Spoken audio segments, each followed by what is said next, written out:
এমন এক লোক আসবেন যিনি ইরান সহ বিভিন্ন দেশে ব্যাপক ধ্বংসযজ্ঞ চালাবে। তারপর ইমাম মাহদির আগমন হবে। আসসালামু আলাইকুম ওয়া রাহমাতুল্লাহি ওয়া বারাকাতুহু। ইরান সম্পর্কে 1400 বছর আগে মহানবী সাল্লাল্লাহু আলাইহি ওয়াসাল্লাম কি বলেছিলেন, এমন কিছু কি তিনি বলে গেছেন যা আজ আমরা বাস্তবে দেখতে পাচ্ছি। ইরানের সর্বোচ্চ নেতা আয়াতুল্লাহ খামেনি বলেছেন, মুসলিম উম্মার ঐক্যই আমাদের সবচেয়ে বড় শক্তি। আমরা বিভক্ত হয়ে গেলে শত্রুরা আমাদের দুর্বল করে ফেলবে। শহীদ মোতাহারি রহমতুল্লাহি আলাই বলেছেন, ইরানের ইতিহাস ইসলামের ইতিহাস থেকে আলাদা নয়। আমরা মুসলিম, তারপরে আমরা ইরানি, আমাদের পরিচয় ইসলাম। ইমাম খোমেনি বলেছেন, ইসলাম আমাদের শিখিয়েছে আমরা সবাই ভাই ভাই। আরব অনারবদের ভেদাভেদ ইসলামে নেই, তাকওয়াই একমাত্র চাবিকাঠি। ইরানের তেল ও গ্যাস সম্পদ বিশ্বের অন্যতম বৃহৎ। এই সম্পদ কি শেষ জামানার সাথে সম্পর্কিত? হাদিসে ইমাম মাহদির শাসনামলের বৈশিষ্ট্য বর্ণিত হয়েছে। আকাশ থেকে প্রচুর বৃষ্টিপাত, জমিনে ফসলের প্রাচুর্য এবং তখন সম্পদের ন্যায্য বন্টন হবে। ইরানের তেল সম্পদ যদি ন্যায়সঙ্গতভাবে বিতরণ করা হয় তবে হাদিসের এই ভবিষ্যৎবাণীর সাথে মিলে যাবে। তবে তার আগে বড় যুদ্ধ ও ধ্বংসযজ্ঞের ভবিষ্যৎবাণী রয়েছে। নবী করিম সাল্লাল্লাহু আলাইহি ওয়াসাল্লাম বলেছেন, হত্যাকাণ্ড বৃদ্ধি পাবে। আধুনিক অস্ত্র দিয়ে এক মুহূর্তে হাজার হাজার মানুষ হত্যা করা সম্ভব। ইরানের ক্ষেপণাস্ত্র ও ড্রোন প্রযুক্তি সেই সক্ষমতা রাখে। ইরানের সর্বোচ্চ নেতা আয়াতুল্লাহ খোমেনি ইমাম মাহদির আগমনে বিশ্বাস করেন এবং বলেন, আমরা ইমাম মাহদির আগমনের জন্য অপেক্ষা করছি। তার আগমনের পূর্বে আমাদের দায়িত্ব হলো ইসলামী সমাজ গঠন করা। ইরান আজ বিশ্বের অন্যতম প্রধান ইসলামী দেশ। 85 মিলিয়ন মানুষের এই দেশের 99 ভাগেরও বেশি মুসলিম। এই দেশ নিজেকে ইসলামী প্রজাতন্ত্র হিসেবে পরিচয় দেয়। কিন্তু জানেন কি, এই দেশের ভাগ্য নিয়ে নবী করিম সাল্লাল্লাহু আলাইহি সাল্লাম কত কথা বলে গেছেন। আল্লাহ রাসূল সাল্লাল্লাহু আলাইহি সাল্লাম ইরশাদ করেছেন, আমার উম্মতের একটি দল সর্বদা সত্যের ওপর প্রতিষ্ঠিত থাকবে। প্রশ্ন হলো, সেই দলে কি ইরানের লোকেরাও আছে? আজ আমরা 20টি ভবিষ্যৎবাণী নিয়ে আলোচনা করব। কিছু হাদিস আপনাকে শিহরিত করবে, কিছু আপনাকে ভাবিয়ে তুলবে, আর কিছু আপনার ঈমানকে শক্তিশালী করবে। আল্লাহ তাআলা পবিত্র কুরআনে ইরশাদ করেছেন, হে মানুষ, আমি তোমাদের সৃষ্টি করেছি এক পুরুষ ও এক নারী থেকে, আর তোমাদের বিভক্ত করেছি বিভিন্ন জাতি ও গোত্রে, যাতে তোমরা একে অপরের সাথে পরিচিত হতে পারো।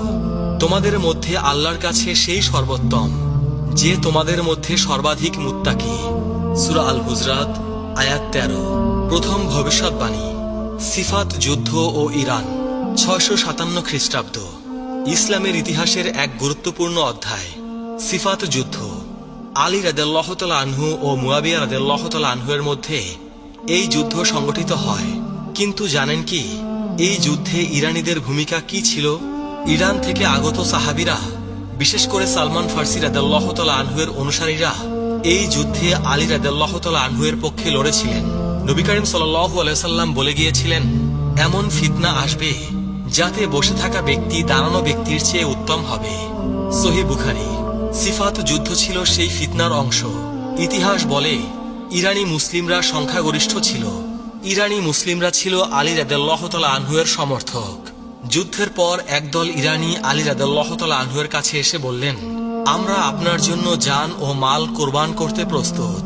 আলী রাদিয়াল্লাহু তাআলা আনহু তাদের দিকে তাকিয়ে বললেন, তোমরা সেই জাতির সন্তান যাদের সম্পর্কে মহানবী সাল্লাল্লাহু আলাইহি ওয়াসাল্লাম ভবিষ্যৎবাণী করেছিলেন।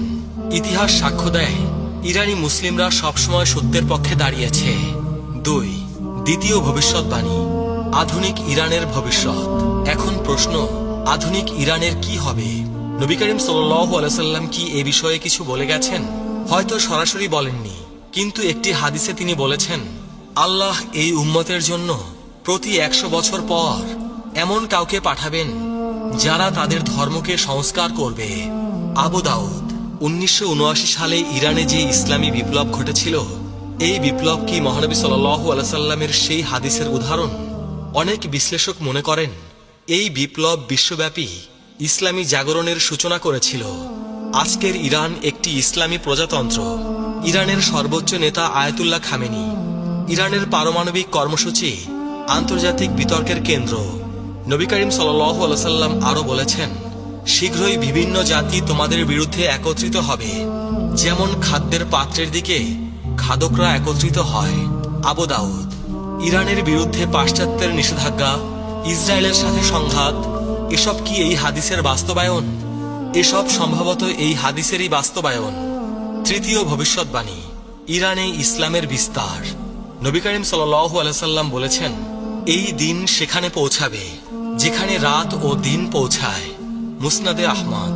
ইরান ছিল সেই অন্যতম দেশ যেখানে ইসলাম দ্রুত ছড়িয়ে পড়ে। 651 খ্রিস্টাব্দে সাসানিয়া সাম্রাজ্যের পতনের পর ইরানে ইসলামের বিস্তার শুরু হয়, কিন্তু এই বিস্তার সহজে হয়নি। উমাইয়া শাসনামলে ইরানিদের প্রতি বৈষম্যমূলক আচরণ করা হতো।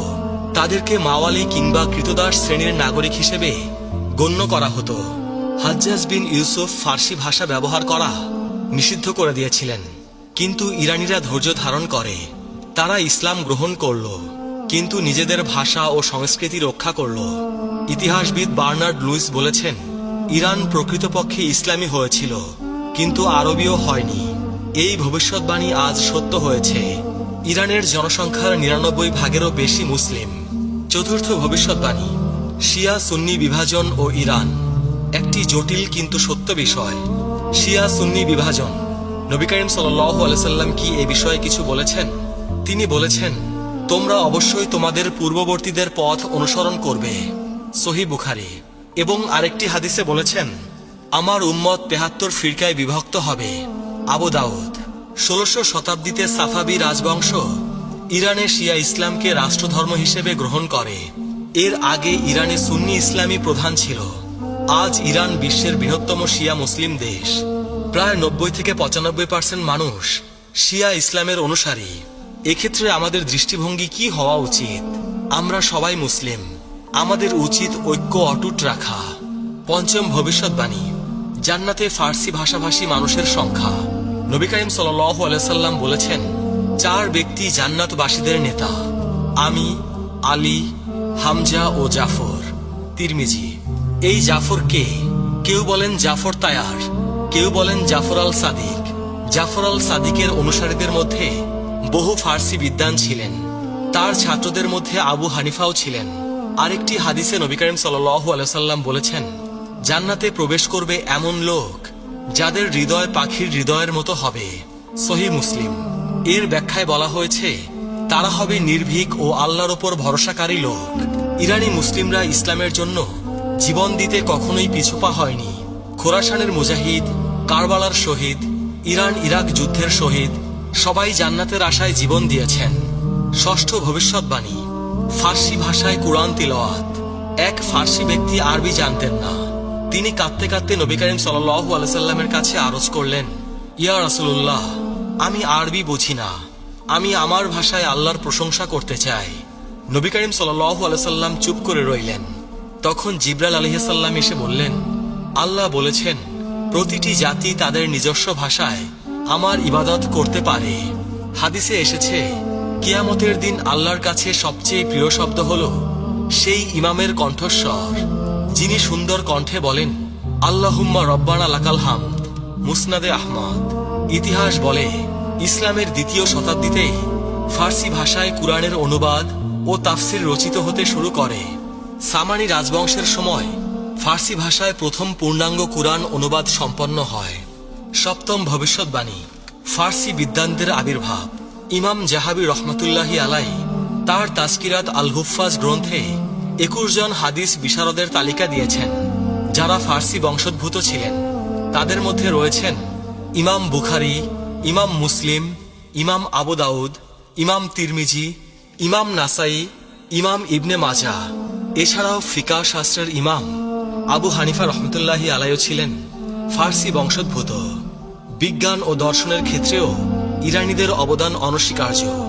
ইবনে সিনা, আল ফারাবি, আল বিরুনি, আল খোয়ারিজমি এরা প্রত্যেকেই ছিলেন ফার্সি অধ্যুষিত অঞ্চলের অধিবাসী। ইমাম সৌদি রহমতুল্লাহি আলাইহি বলেছেন, আমাদের মনীষীদের অধিকাংশই অনারব বংশোদ্ভূত। অষ্টম ভবিষ্যৎবাণী, খোরাসান থেকে আগমন। খোরাসান প্রাচীন ইরানের একটি বিশাল প্রদেশ।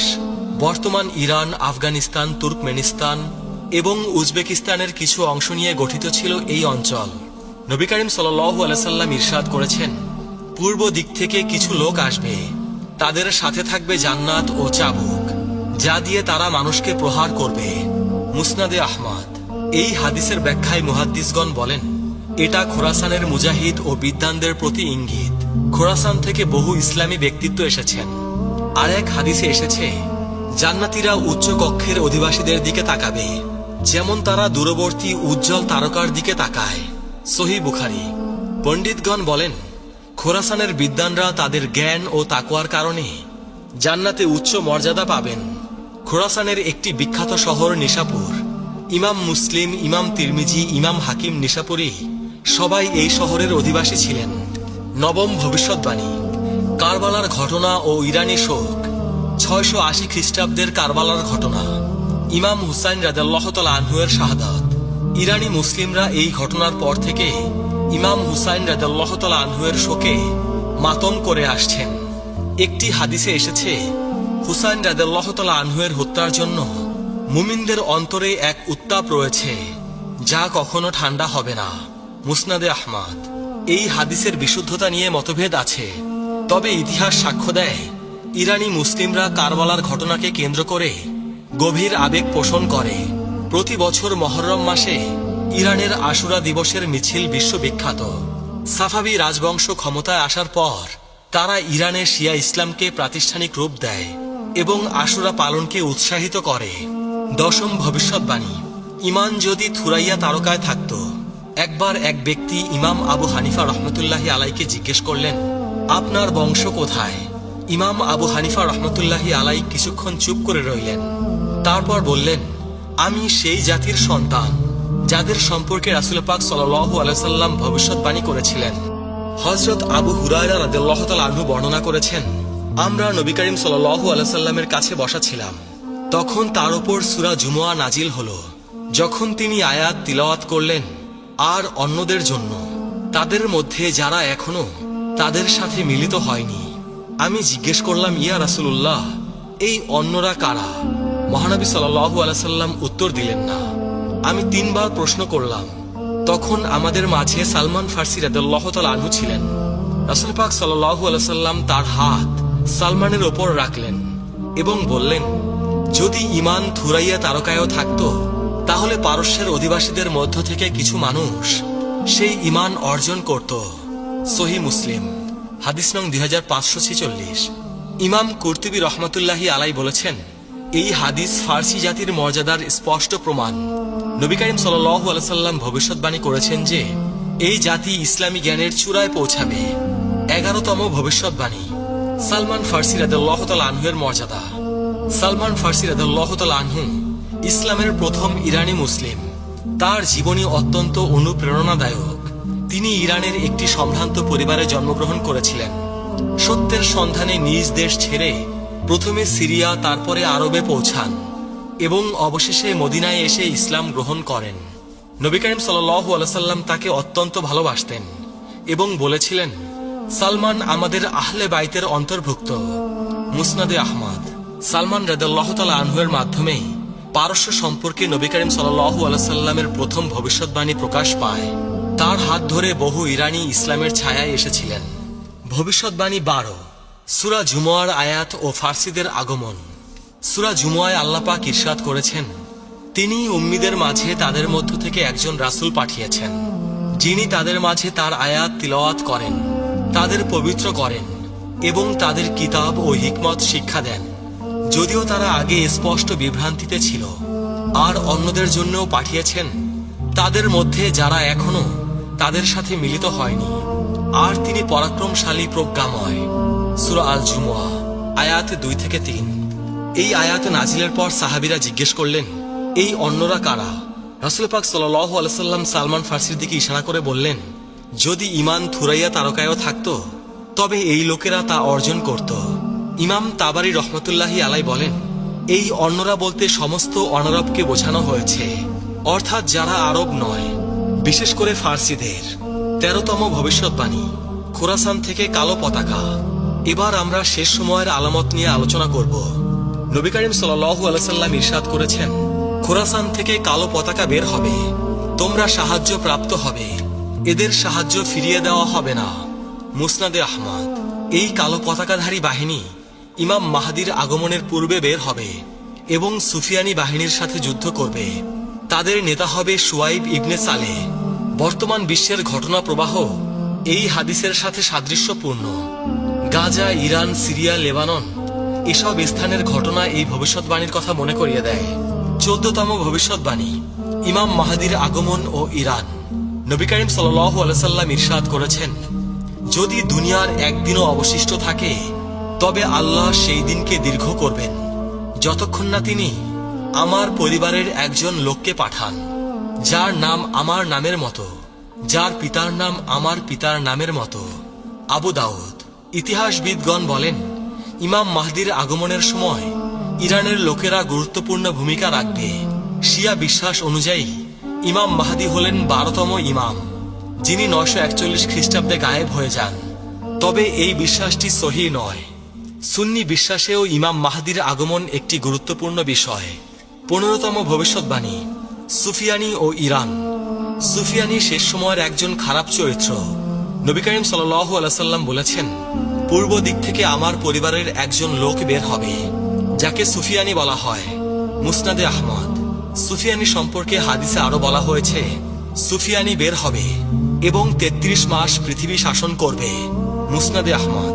এই সময়ে তিনি ইরান সহ বিভিন্ন দেশে ব্যাপক ধ্বংসযজ্ঞ চালাবেন। তারপর ইমাম মাহদির আগমন হবে এবং তিনি সুফিয়ানির বিরুদ্ধে যুদ্ধ ঘোষণা করবেন। ইরানের ইতিহাসে সুফিয়ানির মতো অনেক শাসক এসেছে, যেমন মঙ্গল আক্রমণ, তিমুরলংয়ের আক্রমণ। ভবিষ্যৎবাণী 16, দাজ্জাল ও ইরান। দাজ্জাল শেষ সময়ের সবচেয়ে বড় ফিতনা। নবী করিম সাল্লাল্লাহু আলাইহি সাল্লাম বলেছেন, দাজ্জালের অনুসারী হবে আসফাহানের ইহুদিদের 70,000 লোক, যাদের পরনে থাকবে মোটা চাদর। সহিহ মুসলিম। হাদিস নং 2944। আসফাহান ইরানের একটি প্রাচীন শহর। আজও সেখানে একটি ইহুদি সম্প্রদায় বসবাস করে। নবী করিম সাল্লাল্লাহু আলাইহি সাল্লাম 1400 বছর আগে বলে গেছেন যে আসফাহানের ইহুদিরা দাজ্জালের অনুসারী হবে। ইমাম নববী রহমাতুল্লাহি আলাইহি এই হাদিসের ব্যাখ্যায় বলেন, এই হাদিস একটি স্পষ্ট ভবিষ্যৎবাণী যে দাজ্জালের অধিকাংশ অনুসারী হবে আসফাহানের ইহুদিরা। এটি নবুয়তের একটি বড় নিদর্শন। নবী করিম সাল্লাল্লাহু আলাইহি সাল্লাম বলেছেন, যে ব্যক্তি সূরা কাহফের প্রথম 10 আয়াত মুখস্থ করবে সে দাজ্জালের ফিতনা থেকে রক্ষা পাবে। সহিহ মুসলিম। ভবিষ্যৎবাণী 17, ইয়াজুজ মাজুজ ও ইরান। ইয়াজুজ মাজুজ দুটি বর্বর জাতি। আল্লাহ তাআলা কুরআনে বলেন, অবশেষে যখন ইয়াজুজ ও মাজুজকে খুলে দেওয়া হবে এবং তারা প্রতিটি উচ্চ স্থান থেকে ছুটে আসবে। অবশেষে যখন ইয়াজুজ ও মাজুজকে খুলে দেওয়া হবে এবং তারা প্রতিটি উচ্চ স্থান থেকে ছুটে আসবে। সূরা আল আম্বিয়া আয়াত 96। হাদিসে এসেছে, ইয়াজুজ মাজুজ বের হবে খোরাসানের দিক থেকে। তারা এত বেশি সংখ্যক হবে যে তাদের সামনে কোনো কিছুই টিকতে পারবে না। নবী করিম সাল্লাল্লাহু আলাইহি সাল্লাম বলেছেন, ইয়াজুজ মাজুজ প্রতিদিন প্রাচীর খোঁড়ে। যখন তারা সূর্যের আলো দেখতে পায় তখন তাদের নেতা বলে, ফিরে যাও, আগামীকাল আবার খুঁড়ব। মুসনাদে আহমদ। ইয়াজুজ মাজুজের আবির্ভাবের স্থান হিসেবে ইরান ও মধ্য এশিয়ার কথা বলা হয়। ইতিহাসে চেঙ্গিস খানের মঙ্গল বাহিনীকে অনেক মুসলিম ঐতিহাসিক ইয়াজুজ মাজুজের সাথে তুলনা করেছেন। চেঙ্গিস খান খোরাসান থেকে বেরিয়ে এসে সমগ্র মুসলিম বিশ্ব ধ্বংস করেছিলেন। আল্লামা ইকবাল তার কবিতায় বলেছিলেন, ইয়াজুজ মাজুজের বন্যা এসে গেল। ভবিষ্যৎবাণী 18, শৌবিয়া আন্দোলন ও ইরান। শৌবিয়া আন্দোলন 8ম-9ম শতাব্দীর একটি সাংস্কৃতিক আন্দোলন, যা আরব ও অনারবদের মধ্যে সমতা দাবি করে। এর নেতৃত্বে ছিল ইরানি মুসলিমরা। নবী করিম সাল্লাল্লাহু আলাইহি সাল্লাম বলেছেন, আরবদের কোনো অনারবদের ওপর শ্রেষ্ঠত্ব নেই, আবার অনারবদেরও কোনো আরবের ওপর শ্রেষ্ঠত্ব নেই তাকওয়া ছাড়া। মুসনাদে আহমদ। এই হাদিস শৌবিয়া আন্দোলনের মূল দাবির সাথে মিলে যায়। শৌবিয়ারা মনে করত ইসলাম সব জাতিকে সমান মর্যাদা দিয়েছে। শৌবিয়া আন্দোলনের ফলে ফার্সি ভাষা ও সংস্কৃতির পুনর্জাগরণ ঘটে। ফারদৌসির শাহনামা, রুদাকির কবিতা এসব এই আন্দোলনের ফল। আজকে আমরা কয়েকটি ভবিষ্যৎবাণী নিয়ে আলোচনা করলাম। কিছু ভবিষ্যৎবাণী স্পষ্ট, কিছু রহস্যময়, কিছু বর্তমান ঘটনার সাথে মিলে যায়। মনে রাখবেন, শেষ সময়ের আলামত নিয়ে গবেষণা করা জরুরি। তবে নির্দিষ্ট তারিখ বা ঘটনা নিশ্চিত করে বলা উচিত নয়। কিয়ামতের জ্ঞান একমাত্র আল্লাহর কাছে। আমাদের কর্তব্য ঈমান মজবুত করা, ইবাদত করা, দান করা, সৎ কাজের আদেশ দেওয়া, মুসলিম ঐক্য বজায় রাখা। নবী করিম সাল্লাল্লাহু আলাইহি সাল্লাম বলেছেন, মুসলিম মুসলিমের ভাই, সে তার উপর অত্যাচার করে না এবং তাকে অসহায় অবস্থায় ছেড়ে যায় না। সুতরাং ইরানের মুসলিমরা আমাদের ভাই। আমরা তাদের জন্য দোয়া করব, তাদের পাশে দাঁড়াবো এবং শেষ সময়ের সবচেয়ে বড় ফিতনা দাজ্জাল থেকে বাঁচতে আমরা দোয়া পড়ব। হে আল্লাহ, আমি আপনার কাছে কবরের শাস্তি থেকে, জাহান্নামের শাস্তি থেকে, জীবন ও মৃত্যুর ফিতনা থেকে এবং দাজ্জালের ফিতনা থেকে আশ্রয় চাই। আল্লাহ আমাদের সবাইকে হেদায়েত দান করুন। ইমাম মাহদির আগমনের সময় আমাদেরকে সত্যের পথে অবিচল রাখুন। দাজ্জালের ফিতনা থেকে আমাদেরকে রক্ষা করুন। আমাদের কবরকে জান্নাতের বাগানে পরিণত করুন। প্রিয় আখেরি নবীর উম্মত, আজকের ভিডিও এ পর্যন্তই। সবাই ভালো থাকবেন। আল্লাহ রাব্বুল আলামিন আমাদের সবাইকে হেদায়েত দান করুন। আমিন।